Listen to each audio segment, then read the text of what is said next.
After a decade of trial and error, trying different kinds of layer organization, I have finally found a versatile way to set up layers for rendering. Using this setup, you can easily blend floating lines into your rendering, while keeping the line art outline of your character intact. I have been using this method for various illustrations at this point, so I'm completely convinced of its efficiency. Let's begin. To illustrate this predicament a bit further, I have this quick demonstration. Here, I am trying to render my character on a layer below my line art. As you can see, those floating lines are in my way, and because they are so dark, they are throwing off my perception of values. Even erasing these floating lines is no good, because I can no longer use them as a guide. Wanting to try something new, I instead try rendering my character on a layer above the line art. However, while it's now easy to blend in those floating lines, I can easily go over the outline of my character. This is no good either, as I want to keep the outline of my character neat. So, what is the solution here? Well, it's time to show you the steps of this layer setup. First, fill your character completely with pure white.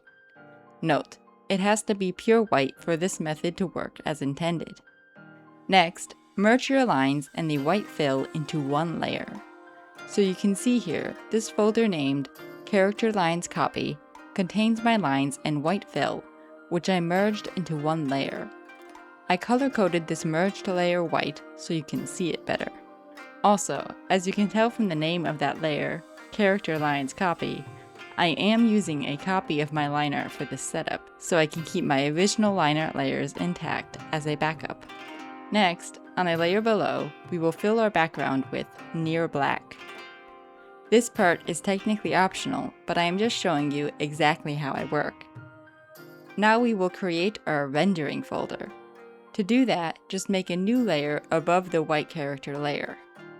I then right-click that layer and choose Create Folder and Insert Layer. Now we have a new folder. We then make this folder a Multiply folder by clicking on it and choosing Multiply from the drop-down menu. I then clip this folder to our white character layer with a clipping mask. Finally, I color-coded this folder purple so you can see it better. This will be our rendering folder. Okay, let's look inside this rendering folder. We have a single layer. This is the layer you will use for rendering. Of course, if you work on multiple layers like I do, you can create as many layers as you wish in this folder. In my rendering process, I use this layer to initially fill our whole character with a mid-tone gray as a base value. Okay, let's explain how this folder works a bit more in case you're unfamiliar with multiply mode. Multiply mode is a very common blending mode. Blending modes are like filters which interact with layers beneath them. Blending modes can brighten or darken values, and even change colors. In our case, multiply mode will simply darken the values of layers beneath it. We are using this feature to our advantage. For example, when I filled our character with gray, all of the white areas were darkened to that mid-tone gray. But what about our line art? Well, because our line art was pure black, and because you cannot get any darker than pure black, our line art remained visible and unchanged beneath our multiply folder. This is what we want. Secondly, you may be wondering why we filled our character with pure white in step 1.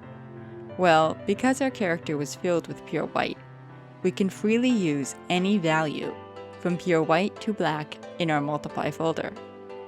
To explain this concept, I have prepared 2 examples. First, let's say we filled our character with gray, not white, in step 1. In this case, the brightest we would be able to draw is gray, and any value we use in our multiply folder would appear darker than the one we chose on the color wheel. However, because we filled our character with pure white in step 1, if we were to draw with pure white in our multiply folder, we would get pure white. And similarly, any other value we use will be true to how we pick it on the color wheel. In essence, by using a pure white base, we can draw as usual, with the added benefit of not disrupting our line art 1 iota. Now, you may be thinking, that's great and all, but what about our floating lines? How do we work around these? Let's get to that. Next, make another folder above your white character layer. I color-coded this folder white and named it whiteout. Importantly, this folder and its layers should remain in normal mode. As the name whiteout implies, in the contained layer, we will use pure white to paint over our floating lines so that they don't get in our way. Okay, I hear you. How is this any different from simply erasing the floating lines or using a layer mask to hide them? I assure you, this method is much more powerful.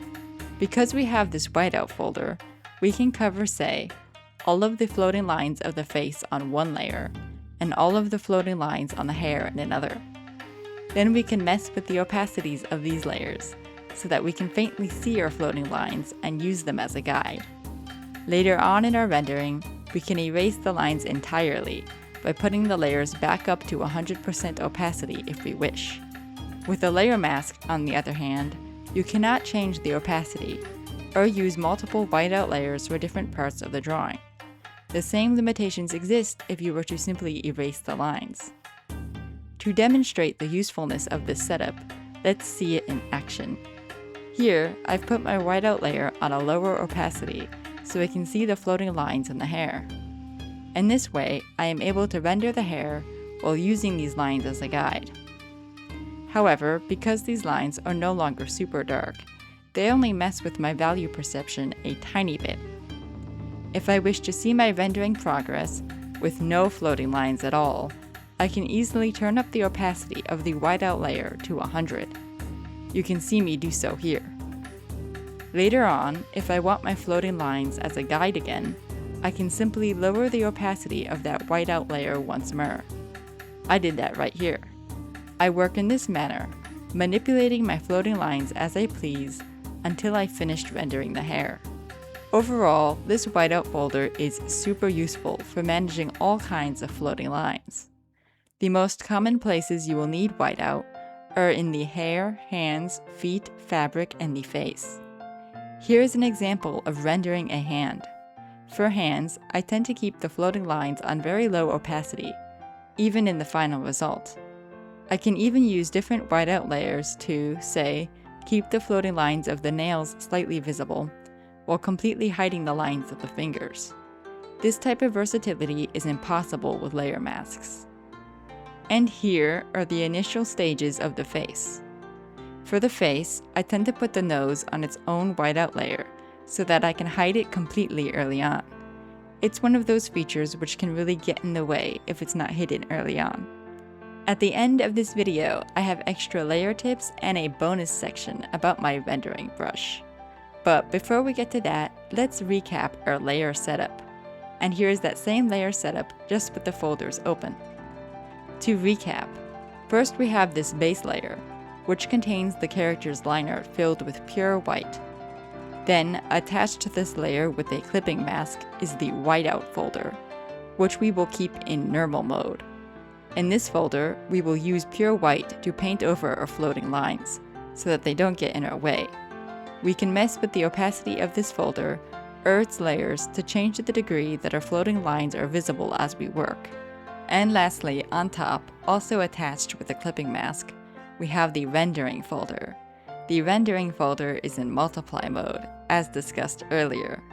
But also take note that, while the folder is in multiply mode, its interior layers are in normal mode. And in this rendering folder, we can paint as usual. As we paint, we will not disrupt our line art outline, while still being able to easily blend in our floating lines. Lastly, I want to mention that, even though I render in grayscale throughout this video, you can render in color and this layer setup will work exactly the same. Anywho, feel free to screen cap these if you want to copy this setup. That is why I chose such cute colors. Okay, now I have some very quick extra layer tips which I use all of the time. To start, in your rendering folder, you can use layer masks to separate different regions of your drawings. You can also use subfolders, like this folder for the face, to improve organization. I even apply masks to subfolders so that they only affect a desired region of the drawing, such as with this hair folder. If you want to know how layer masks work, I explain them in this tutorial, how to draw patterns on clothes. Of course, with all of these layers, our rendering folders can become giants. As such, I merge my rendering and create a new rendering folder at the start of each workday. To merge your rendering and create a new rendering folder, follow these steps. First, I duplicate the whole rendering folder, i.e. render folder 1. Then I merge the clone, so this is now merged render layer. Put merged render layer in a new folder. This new folder is render folder 2. Clip render folder 2 above either the whiteout folder or render folder 1. Put render folder 2 on multiply mode. Hide render folder 1. Put the merged render layer on normal mode. Okay, I understand that process seems kind of long, but it's really quick when you actually do it. I was surprised by how many steps it needed. Anyway, that is all I have for you today on layer organization. But do not go just yet, because as promised, we have a bonus section. My rendering brush. I use the here brush. Yes, I literally just named it here so that I can always find it. This is a very effective method. I suggest you do the same. Jokes aside, I was initially just going to put a link to this thick paint brush pack and tell you to use this brush with these settings. However, when I went to find the link, I discovered that this brush pack no longer exists. Or at least, I cannot find it anymore. Oh my, panics on the inside. Anyway, I was surprised because that brush pack used to be in the recommended drawing and painting materials on the Clip Studio website. In fact, check to see if you have downloaded it in the past, because I'm assuming it was a popular pack. Also, this seems to be a similar brush pack, which is currently available, but I haven't tried it yet. No matter, I did my best to recreate the settings of my here brush. Note, I recreated the settings which I find useful for rendering, more than the actual shape of the brush. Really, the shape of a brush, whether it's rounder or squarer, rough or smooth, is really up to personal preference or what you need the brush for. My brush is on the squarer side and slightly rough at the edges, so you can use a similarly shaped brush as a base if you want. For my recreation, I just used the default Clip Studio Paint oil brush, and it worked fine. Okay, let's begin. This is where you find that oil brush. Click the wrench for brush settings. In the ink setting, turn off color mixing. Then, in the main brush menu, click this icon to adjust opacity pen pressure. And finally, input these settings. You will end up with a brush which allows you to blend really easily because of the opacity controlled by pen pressure, but which also allows you to create hard edges easily because there is no color mixing. And now, we have come to the end of this tutorial. I hope you learned some useful information about how to set up your layers for rendering and incorporate floating lines. If you have become interested in how I render, I have just released a mega tutorial about my rendering process. The mega tutorial will teach you not only the basics of rendering, but also how to think about rendering. It includes numerous demonstrations which will walk you through each explanation, and even includes fun ways of practicing. Thank you so much for watching this video, and I will be back with more tutorials and speed paints soon.